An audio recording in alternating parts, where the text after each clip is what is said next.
ನಮಸ್ಕಾರ ಸ್ನೇಹಿತರೆ, ನಿಮ್ಮ ಪ್ರೀತಿಯ ಚಾನಲ್ಗೆ ಮತ್ತೊಮ್ಮೆ ಸ್ವಾಗತ. ಇವತ್ತು ಗೃಹಲಕ್ಷ್ಮಿಯರಿಗೆ ಒಂದು ದೊಡ್ಡ ದಿನ.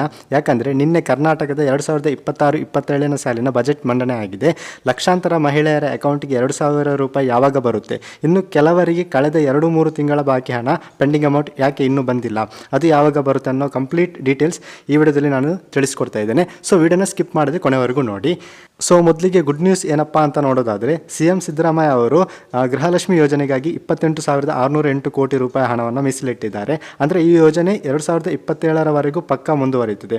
ಇಲ್ಲಿವರೆಗೆ ಸರ್ಕಾರ ಬರೋಬ್ಬರಿ 62,345 ಕೋಟಿ ಹಣವನ್ನು ಮಹಿಳೆಯರ ಖಾತೆಗೆ ಹಾಕಿರುವಂಥದ್ದು. ಸೊ ಹಣ ಬರಲ್ಲ ಅಂತ ಚಿಂತೆಯನ್ನು ಬಿಟ್ಬಿಡಿ. ಸೊ ಈಗ ಮೈನ್ ಕ್ವಶನ್ಗೆ ಬರೋದಾದರೆ, ಪೆಂಡಿಂಗ್ ಇರೋ ಹಣ ಯಾವಾಗ ನಮ್ಮ ಅಕೌಂಟ್ಗೆ ಬರುತ್ತೆ? ಸಚಿವ ಲಕ್ಷ್ಮೀ ಹೆಬ್ಬಾಳ್ಕರ್ ಅವರ ಇತ್ತೀಚಿನ ಮಾಹಿತಿ ಪ್ರಕಾರ ಕೆಲವು ಜಿಲ್ಲೆಗಳಲ್ಲಿ 26ನೇ ಮತ್ತು 27ನೇ ಕಂತಿನ ಹಣ ಪ್ರಕ್ರಿಯೆಯಲ್ಲಿದೆ. ರಾಜ್ಯದ ಸುಮಾರು 1.24 ಕೋಟಿ ಜನರಿಗೆ ಹಣ ಹಾಕುವಂಥ ಸರ್ವರ್ ಕೂಡ ಸಮಸ್ಯೆಯಲ್ಲಿದೆ. ಮತ್ತು ಬ್ಯಾಂಕ್ KYC ಅಪ್ಡೇಟ್ ಇಲ್ಲದೇ ಇರೋದರಿಂದ ಸೊ ಹಣ ಬರೋದು ತಡವಾಗ್ತಿದೆ.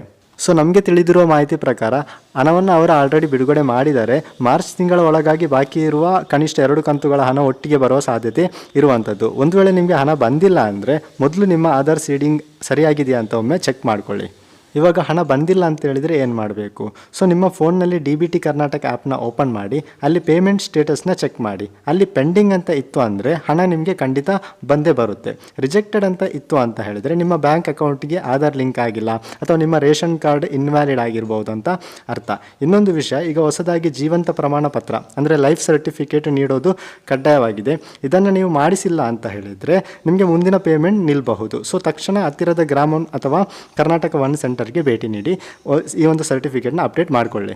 ಹಾಗಾಗಿ ಸ್ನೇಹಿತರೆ, ನಿಮ್ಮ ಹಣ ಸೇಫ್ ಆಗಿದೆ. ಸರ್ಕಾರ ಬಜೆಟ್ನಲ್ಲಿ ಹಣವನ್ನು ಮೀಸಲಿಟ್ಟಿದೆ. ಬಾಕಿ ಹಣ ಶೀಘ್ರದಲ್ಲೇ ನಿಮ್ಮ ಖಾತೆಗೆ ಬರಲಿದೆ. ಇವತ್ತಿನ ಈ ಮಾಹಿತಿ ನಿಮಗೆ ಇಷ್ಟವಾಗಿದ್ದರೆ ವಿಡಿಯೋನ ಲೈಕ್ ಮಾಡಿ ಮತ್ತು ನಿಮ್ಮ ಊರಿನಲ್ಲಿ ಗೃಹಲಕ್ಷ್ಮಿ ಹಣ ಬಂದಿದೆಯೋ ಇಲ್ಲೋ ಅನ್ನೋದನ್ನು ಕಮೆಂಟ್ ಬಾಕ್ಸ್ನಲ್ಲಿ ತಿಳಿಸಿ. ಚಾನಲ್ಗೆ ಸಬ್ಸ್ಕ್ರೈಬ್ ಆಗೋದನ್ನು ಮರಿಬೇಡಿ. ಧನ್ಯವಾದಗಳು.